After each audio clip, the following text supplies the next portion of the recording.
François, bon, Balzac roman, et comme c'est un projet marathon, chaque piste qu'on ouvre une autre piste. Donc c'est des bifurcations, et ça se structure à mesure qu'on avance.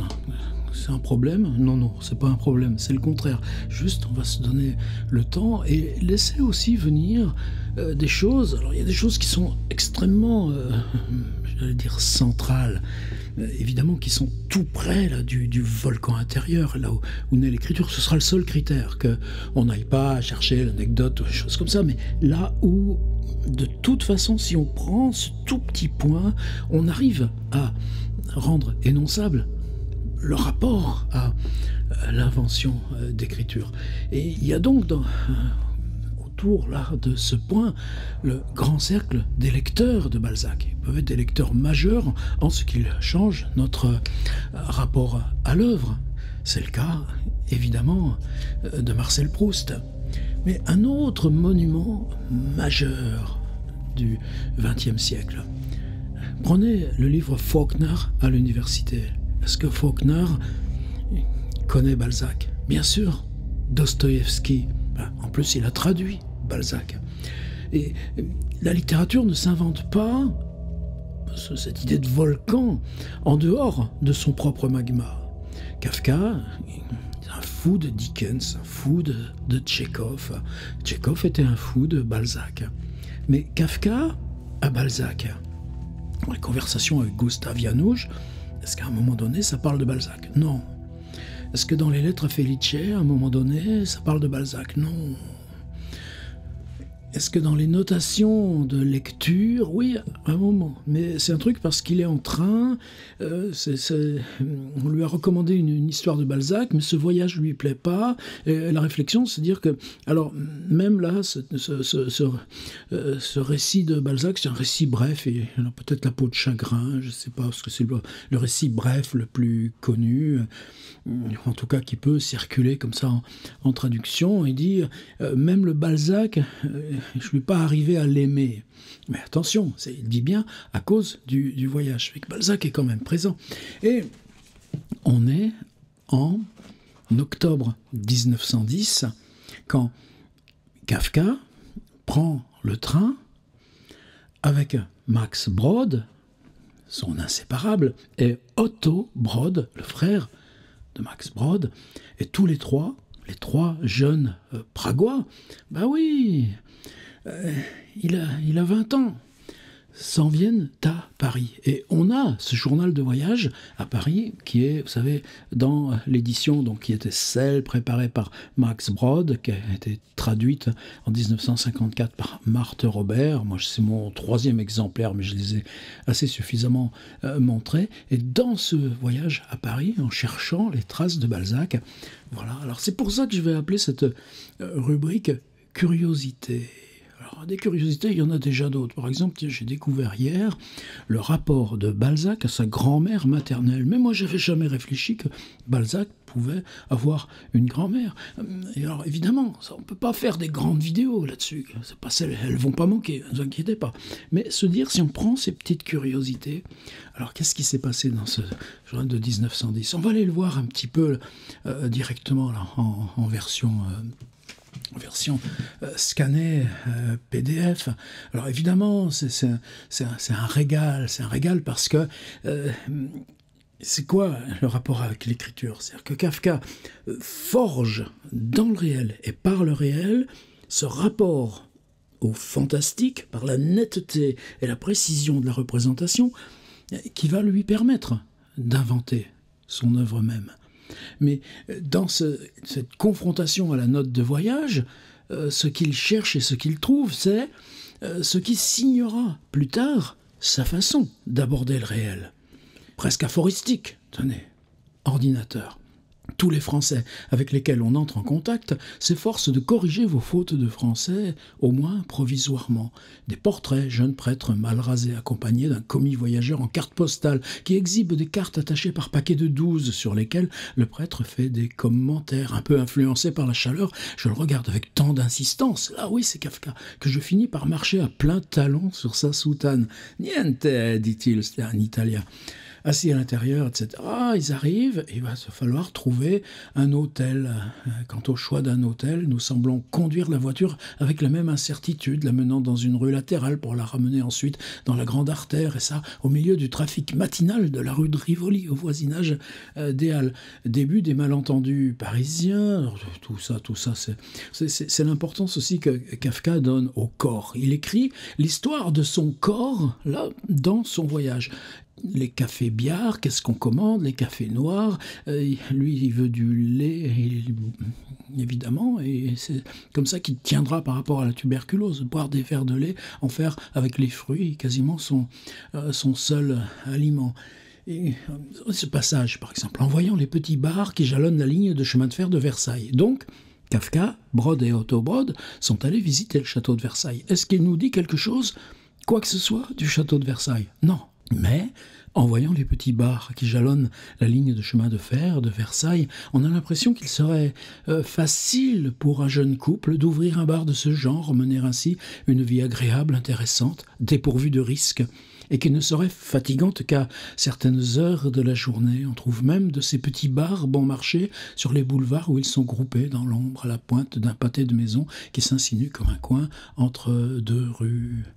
Le soir, boulevard Poissonnière, une femme qui vend des livres, c'est jamais neutre quand c'est une image de livre, qui vend des livres sur une charrette à bras, crie sa marchandise « Feuilletez, feuilletez, messieurs, faites votre choix, tout ce qui est là est à vendre », sans insister pour qu'on achète, sans mettre d'insistance non plus dans son regard. Elle dit sur le champ, tout en continuant à crier, le prix d'un livre que l'un des badauds vient de prendre. Elle semble exiger seulement qu'on feuillette les livres au plus vite, quand on se les passe, qu'on se les passe plus vite de main en main, cela se conçoit.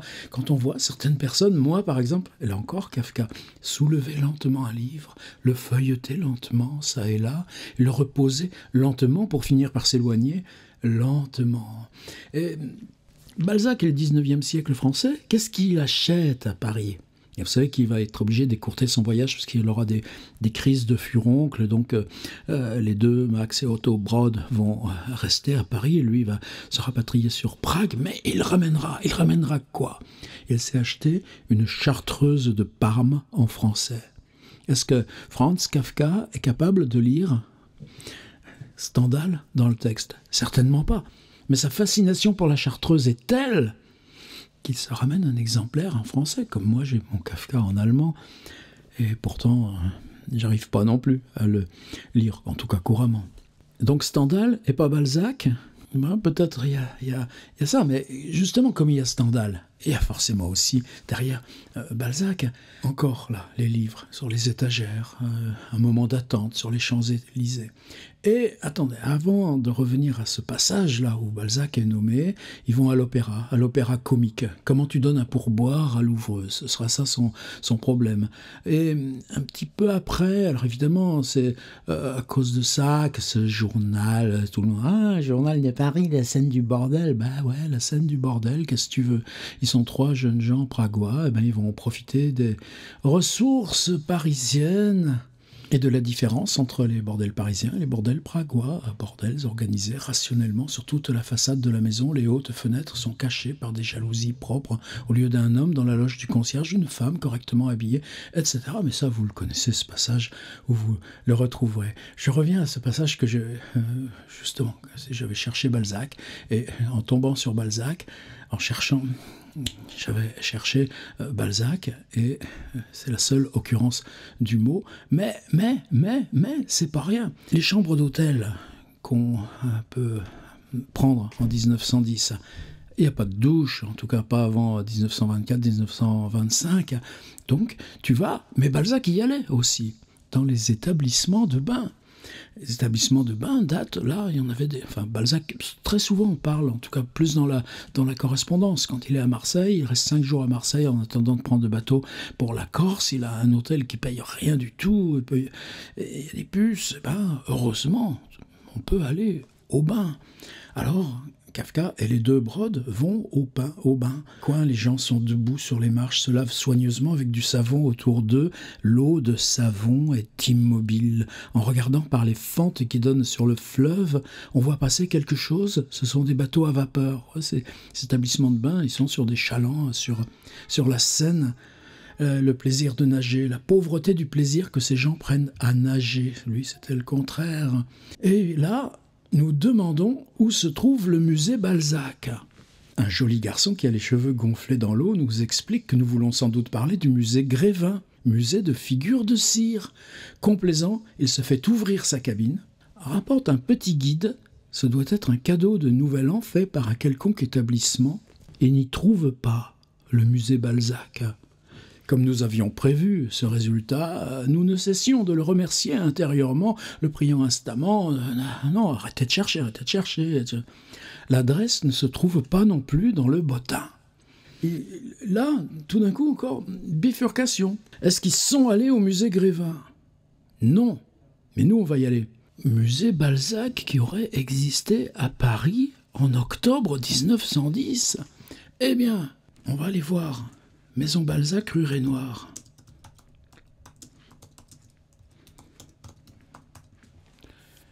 Yop là, Maison de Balzac, page d'accueil. Et la page d'accueil, est-ce que c'est dans votre visite? La Maison de Balzac, le site, les vieilles photographies, le vieux passy, rue Breton, c'est que Balzac, l'entrée se faisait par la rue Basse, qui est d'ailleurs beaucoup plus intéressante à longer ou à prendre tout simplement que la rue Renoir au-dessus. La rue Basse, l'ancienne rue Basse est restée dans son jus. On a un petit témoignage de Gautier, il y a quelques images, là une image sur cette maison de Balzac à Passy. Et alors, de la maison au musée, après le départ de Balzac, le propriétaire, Balzac Loé, Étienne Désiré Grandemain entreprend certains travaux, notamment la réduction de la salle à manger. C'est-à-dire qu'on ne visite pas les lieux dans leur jus comme un sachet, ils sont restés dans leur jus. À la mort de Grandemain, en 1878, le pavillon revient à sa fille, Madame Barbier, encore un personnage qui, ayant connu Balzac, offre l'honneur d'une visite de l'ancien appartement de l'écrivain à quelques privilégiés. Et c'est lors d'une telle visite privée qu'en 1890, donc 12 ans après la mort de l'ancien propriétaire, que sa fille, qui fait visiter comme ça, qui vraiment le veut, fait visiter un monsieur Louis Baudier de Royaumont, l'ancienne résidence de Balzac. L'appartement est alors occupé, par exemple, par l'architecte Hénin de 1905 à 1907, le moment où Mirbeau fait son livre sur la mort de Balzac, le moment où Lovenjoul publie cette découverte d'un bibliophile. Et en 1908, c'est-à-dire 58 ans après la mort de Balzac, près de 20 ans après sa première visite, en 90, ce Louis Baudier de Royaumont loue l'ancien appartement de Balzac. Moi, je veux habiter chez Balzac. 16 juillet 1910, inauguration d'un musée consacré à Balzac par le même Louis Baudier de Royaumont, en présence de Madame Barbier, qui lui avait fait visiter, de Madame Duhamel-sur-Ville, la petite nièce de Balzac, petite fille de sa sœur Laure, qu'on va bientôt retrouver dans ce projet, et la vie qu'elle a écrite de son frère, et Mademoiselle Carrier-Belleuse, son arrière-petite-nièce, le 16 juillet 1910. Ça veut dire que le 10 octobre 1910, 1 mois, 2 mois, pile 3 mois après, notre trio de jeunes Pragois a entendu parler de l'ouverture d'un musée Balzac rue Renoir et que ça vient de se faire. À qui demander? Tu cherches dans l'annuaire. C'est pas encore dans l'annuaire, c'est pas encore dans le bottin. Tu demandes, ce gars-là, dans les bains, ah oui, il est très... Alors lui va les envoyer au musée Grévin. Alors vous voyez le problème de communication de la maison Renoir, et vous verrez qu'on va recroiser aussi très bientôt Yves Gagneux, qui est le président de la maison Balzac à Paris. 3 mois après l'ouverture du musée rue Renoir, ils ont loupé la visite de Franz Kafka. Tu vois, c'est des petites choses, c'est des petits pincements, et ça se met à vibrer. C'est cette vibration dont nous, on a tellement, tellement besoin. Franz Kafka, à 20 minutes à pied de la maison Renoir, de la maison rue Renoir, devenue musée de Balzac, le 16 juillet 1910, eh bien, personne ne peut leur indiquer où c'est. Alors, qu'est-ce qu'on leur indique ? Le musée Grévin. Alors, le musée Grévin, musée de figures de cire. Ça, les figures de cire, ça, pour moi, là, ça fait tilter, parce que trouve une page « Histoire des musées de cire à Paris ». Et le musée de cire, les premiers, c'est fin du XVIIe siècle, 1657. Le musée d'Antoine Benoît.